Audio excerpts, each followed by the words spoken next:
Ahoy and welcome back once again to the channel. For those of you new here, my name's Gary. I like watches. You're here watching this, so I suspect you like watches too. And if you're anything like me, you will love Japanese watch brands Seiko, Citizen, Casio. Recently, I've started to show a few more Casio watches because, well, they're quite affordable. Well, most of them are anyway. The Casio that I've got to show you in today's video, not your typical affordable Casio. It is an Oceanus. I did review an Oceanus a couple of years ago and that sort of got mixed reviews. I did pick that watch up secondhand though.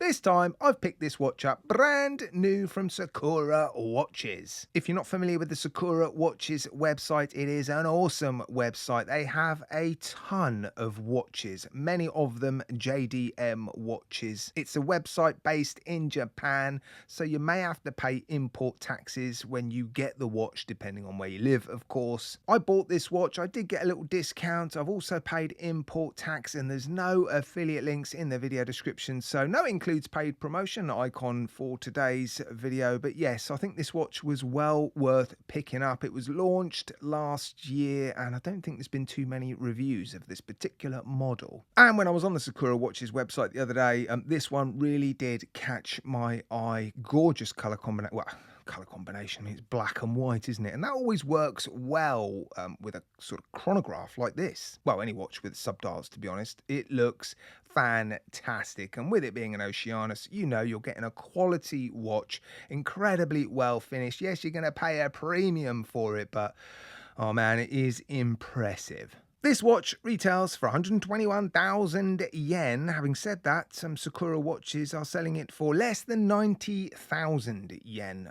Most of their watches, if not all of them, are discounted from the retail prices, and it's one of the cheapest places to pick up JDM watches, I think. I don't think I've found anywhere else that's cheaper. I have put a link to that website in my video description, but as I've already mentioned, it's not an affiliate link. It just takes you to their website. All right, let's run through some of the features of this watch. It probably looks more complicated than it is, actually. I've had this watch for a little while now. I've been wearing it and enjoying it, and yeah, it didn't take too long to sort of wrap my head around it. Now, it is a titanium watch, so titanium case. The bezel's actually titanium, but it's got a DLC coating on it. The clasp, the bracelets, the caseback, titanium. But there is a carbide treatment on it, which is going to make it more scratch resistant. That also dulls the polished surfaces. And I'm pretty sure it's that treatment that dulls the polished surfaces, because the other Oceanus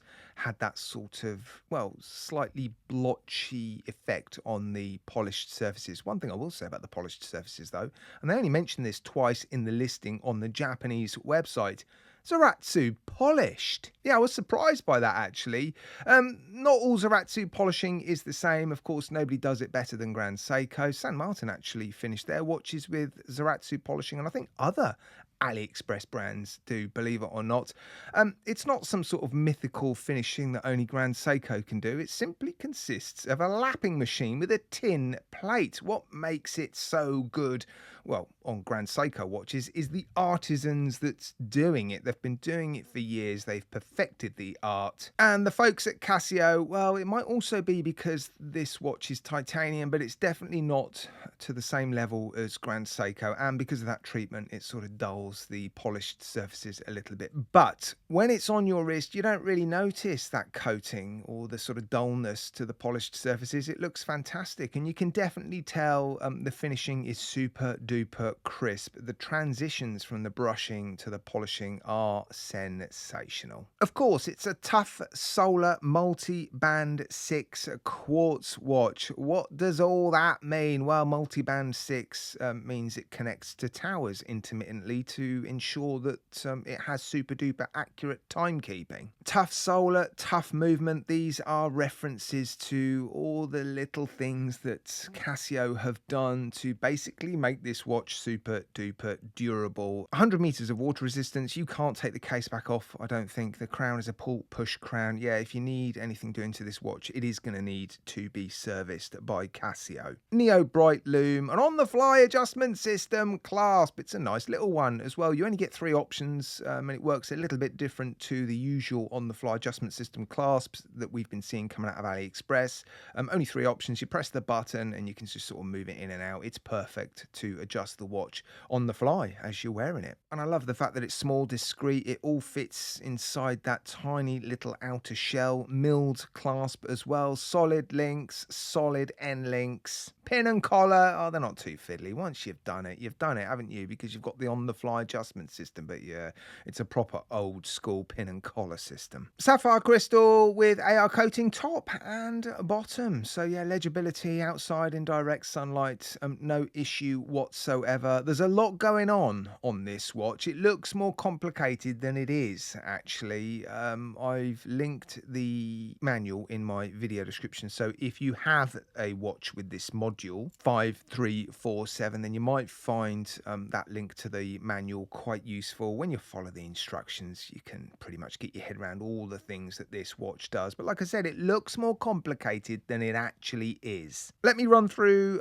the features that I've listed. 29 city world timer, dual timer, so you can see 2 times at a single time, at any one time basically, on the dial. Automatic daylight savings time function, stopwatch, perpetual calendar until the year 2100. Needle position correction function. This is all part of that tough solar, sort of tough movement bundle. So what that basically means is the watch is constantly checking every hour or so to make sure the needles haven't been moved because the watch has been knocked or been affected by magnetism or whatever. And if it discovers that they have, it moves them back. And I have to say, the second hand is, well, it's about as good as you're going to get, unless you're buying a vintage Seiko, of course. In the 70s, Seiko nailed second hand position, didn't they? They added stuff to their quartz movements to make sure the second hand hit the markers every single time. Well, in this particular instance, Casio have added technology to make sure that happens, and it does happen. It's awesome. Power saving mode, low power warning, 5 months of power once the watch is fully charged, while you're using it, that is. If you're not using the watch, you chuck it in a drawer or whatever. If it's fully charged, it will still work after 22 months. Day-date complication on the dial, tachymeter, tough movement. What does that mean? Well, it means the movement is a tough solar movement, multiband 6, hand correction, and a hybrid mount construction.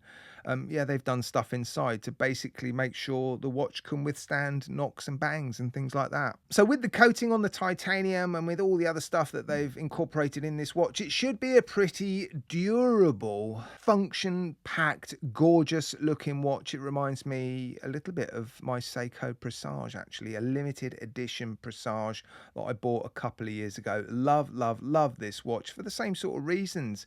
Angles, corners, facets, it sits nice and low on the wrist. And this Oceanus pretty much does the same, except in a slightly different way. It's a quartz watch, it's solar, it's a bit more practical, but I think they both look incredible, don't they? Oh man, it is a seriously impressive watch. I think my only grumble is perhaps the coating on the polished surfaces, just dulling them a little bit, and maybe if it was made of steel, I'd prefer it a little bit more. It's super light, mind you. I mean, it just melts onto the wrist. You forget you're wearing it. It weighs almost nothing. And so for that reason, it's quite different to a lot of the other watches that I have in my collection. Am I going to add this to my collection? I don't know. I'm going to spend a little bit more time wearing it, although I don't get too much time to wear watches once I've reviewed them because, well, I'm going to now start to wear a Chronos, which I'll be reviewing in the next week or two. And yeah, and then I'll be moving on to something else. Anyway, guys, let me know what you think of the watch in the comments section and the review, of course. And don't forget to subscribe, hit the like button and the bell notifications icon so you don't miss out on future awesome videos